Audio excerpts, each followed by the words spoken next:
following content is not suitable for all viewers. Discretion is strongly advised. The content of this story may not be suitable for all viewers, as topics that some may find sensitive may be explored. So I implore you, if you think you may be offended by strong content, this video may not be for you. Other than that, it is just a story. Either way, viewer discretion is strongly advised.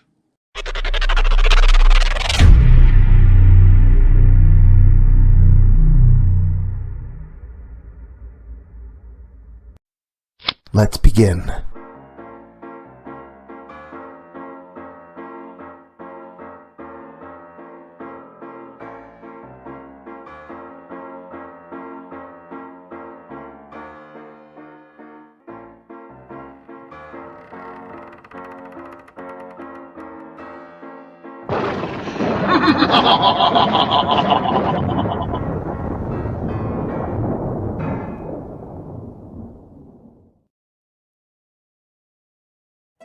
Hey there, scary story fanatics. Welcome back to Cleaving Thought from Bone with your host, Sociopathic. Are you all ready to play? Well, be careful how you answer. Ambiguity can be a real killer. But if you've got a strong stomach, stick around. It's going to be a messy good time with tonight's meaty tale that I like to call Carnality's Playground.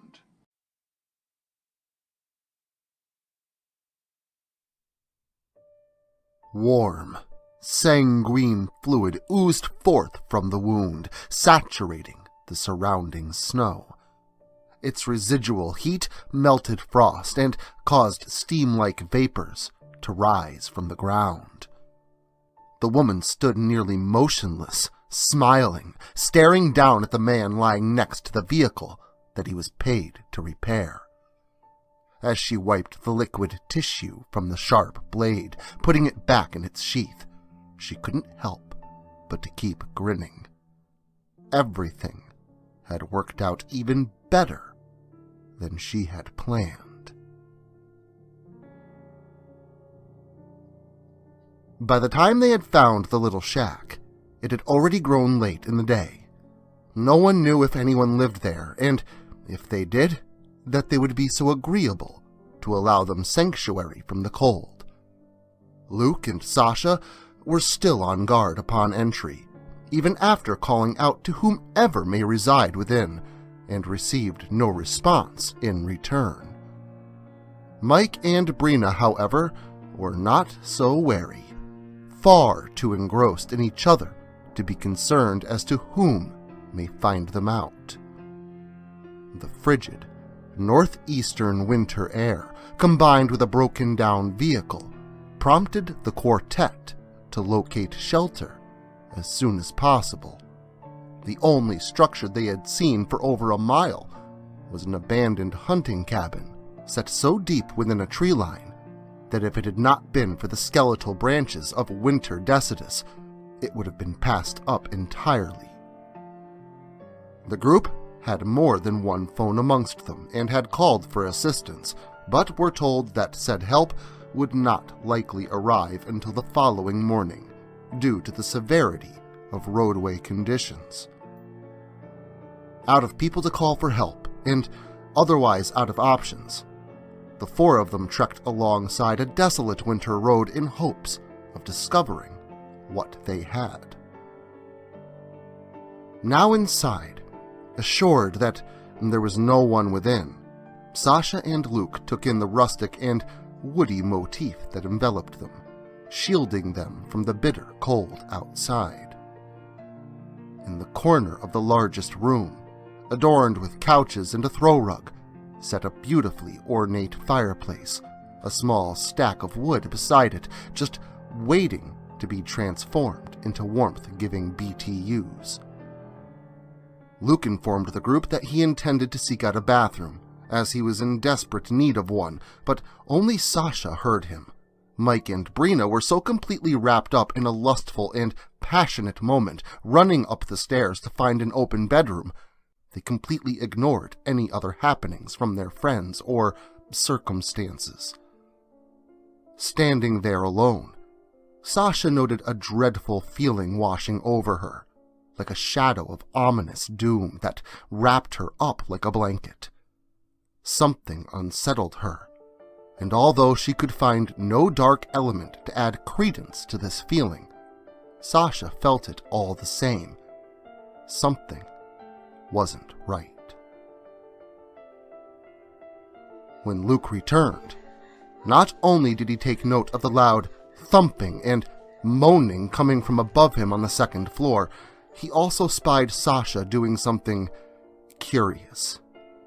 She was near the fireplace, the corner of the rug curled upward and gripped in hand, and whatever it was that she was looking at, it seemed to reside under the once flat carpet. Sasha turned to look at Luke with confusion written all over her face, scripted by expression. Sasha explained how she attempted to load the fireplace with wood and tripped over the carpet, revealing what she had found. The loud thumping continued from upstairs as the pair moved the couch so as to pull up the rest of the rug, revealing simultaneously all that was hidden beneath. Both Sasha and Luke stopped, staring down at the inscriptions scrawled in red, written directly upon the wood, hidden by the previously placed throw rug. Much of what was legible was a language that neither of them understood, but one thing was absolutely certain. The circular design of the space and words within, the intentional concealment, and the implications of dark incantations all said one thing. They needed to get out of there. Sasha turned to Luke to say as such, but was cut off by thudding and groaning from upstairs, intensifying, reaching the heights of a scream or a violent commotion, bound by loyalty, curiosity, and naivety. The pair simultaneously turned and ran up those rickety old stairs, side by side, stopping short of the noted bedroom door that both Mike and Brina resided behind. Luke turned to Sasha, getting an assuring nod before he turned the handle and slowly pushed the door open. At first, it took a moment to truly realize what it was that they were looking at, and once they did, disequilibrium and shock took hold of them both, paralyzing them where they stood. What was playing out before their eyes was nothing short of a bloody and macabre ballet of flesh and gore. The two had already removed so much of each other's skin, both Mike and Brina were nearly unidentifiable, aside from a few small portions of their dermises that still clung loosely to the meat that remained attached to their skulls. Luke and Sasha watched on as Brina reached forward, gripping tight to Mike's abdomen at his right side, yanking in opposition, pulling skin and connective tissue with force until the skin began to snap free like bits of rubber band. Red so thick it appeared black immediately oozed vigorously from the fresh wound. The flesh tore free with a wet, elastic, squelching noise. And as soon as this hunk of meat was liberated, Brina dropped it to the floor beside the bed and simply plunged her whole fist, slowly but forcefully, inside the hole that she had just created. To the shock of the watchers on, Mike did not scream or cry out in pain. Instead, he groaned a pleasureful moan, as if completely and holistically sexually gratified. Luke instantly vomited the contents of his stomach onto the floor, right at his feet. Sasha instead moved 2 steps further into the room, attempting to pull the two of them free of each other. But as she did, the 2 piles of gore that retained the most basic semblance of 2 human forms toppled to the floor at the bedside with a wet, splattering thud. Sasha screamed at them, attempting to get them to stop, attempting to somehow end the nightmare that was being performed before her eyes, but her shouts did nothing. The two masses of exposed muscle and connective tissue that weeped intracellular fluids and blood from every inch of what remained of their bodies began writhing and moaning in movement like two slippery worms joined in coitus. Sasha stood over them in shock as each let out one last pleasurable groan, followed by an airy sigh that coincided with their bodies going limp. She had been unable to process a single cohesive thought before she was startled by a tight grip on her shoulder. Luke told her that they needed to get out of here, to find help. Sasha wanted to ask why they did this, but simply followed behind Luke as he pulled her down the stairs towards their escape from the cabin. Luke wasted no time once at the door, opening it with haste, ready to lunge out into the winter air. But instead, the pair was met by an infinite nothingness. No trees, no snow-covered ground, nothing but the bottomless and cavernous maw of grandiose nothingness. Before the duo could make a decision as to their next course of action, Luke was suddenly yanked backwards by something neither one of them saw until Sasha had turned to look. There, behind and holding on to Luke, were the remnants of what remained of their supposedly dead friends, their corpses bloody and nightmarish, faces almost non-existent, and what tissue remained helped to curl meat at the corners of exposed teeth, presenting a horrifically absurd representation of a sinister smile.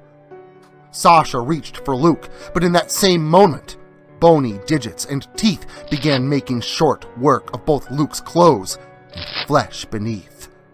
It seemed as though Luke was being undressed by being degloved, causing thousands of nerve endings to be torn away from the flesh beneath, all at once.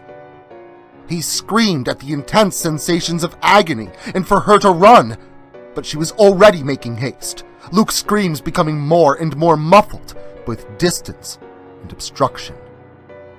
Sasha locked herself inside the kitchen pantry and prayed for both herself and her sanity. In the silence of the dark that surrounded her, Sasha found herself praying to whoever or whatever may be listening for a speedy escape. Unfortunately for her, the response to her pleas for celestial help were loud, thrashing bangs on the door, resulting from whatever was beating against it on the other side. Sasha screamed in dismay and sheer terror when the door burst open with a splintering boom. In through the door seeped in light, and the creature that it shed details upon, for what lumbered towards her was Luke. Only now he was missing most of his skin, his feet leaving bloody footprints on the floor as he sauntered. And he had that same distant look in his eyes that Mike and Brina shared. She fought, kicked, punched, but it was as if she did nothing that had any effect at all. Sasha was thrown up against the wall as she was stripped of her clothing. She pleaded for him to stop, but what she feared most was indeed what next came to pass. The sensation of something solid, yet slick with warmth and wet, penetrated her being. She screamed again, but once more it had little effect. She could feel his skinless form pushing inside her as she fought back, the wet slaps of flesh accompanied by the splattering blood that leaked from every inch of his nightmarish figure. The feeling of muscle fascia slapping at the backs of her thighs was nearly enough to make her vomit, but the whole experience was so surreal, her conscious mind seemed to leave her body, allowing whatever was happening to pass. But as the night drew on, the screaming never stopped. The only things to hear her cries were the trees and forest life that still indeed existed beyond the cabin's walls, and the one who silently watched on from within them.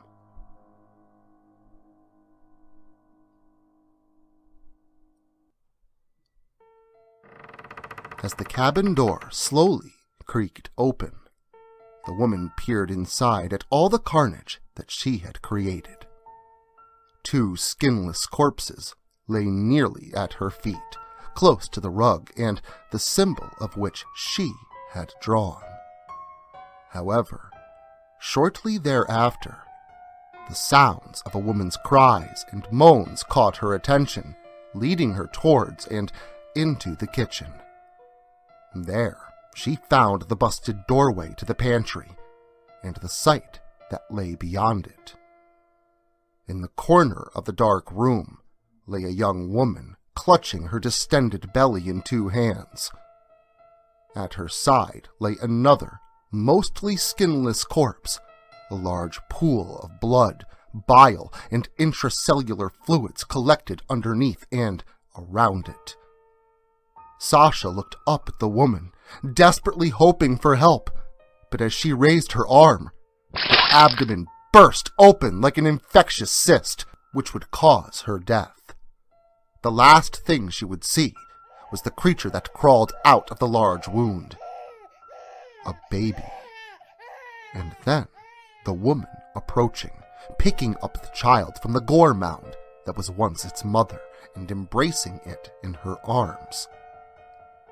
Sasha would never know the truth, would never know how perfectly things had gone. The old crone smiled down at the baby, happy her work was complete. There needed to be 5, and with 4 in the car, accompanied by the unexpected visit from the mechanic, it seemed almost like fate. From the barbed wire that she had placed in the road, to the incantation drawn on the floor, everything had gone seamlessly. The woman shut the cabin door behind her, leaving the lifeless bodies behind. Her work was done, and now it was time for the next step. Well, seems I did always know where babies came from. They're summoned here from the darkness. Or at least, that's how it works sometimes, it would seem. But if you're still standing after that one, I'd implore you to let me summon you here again next weekend. And until then, make sure to like, share, subscribe, and turn on notifications so I can catch you all again next Saturday.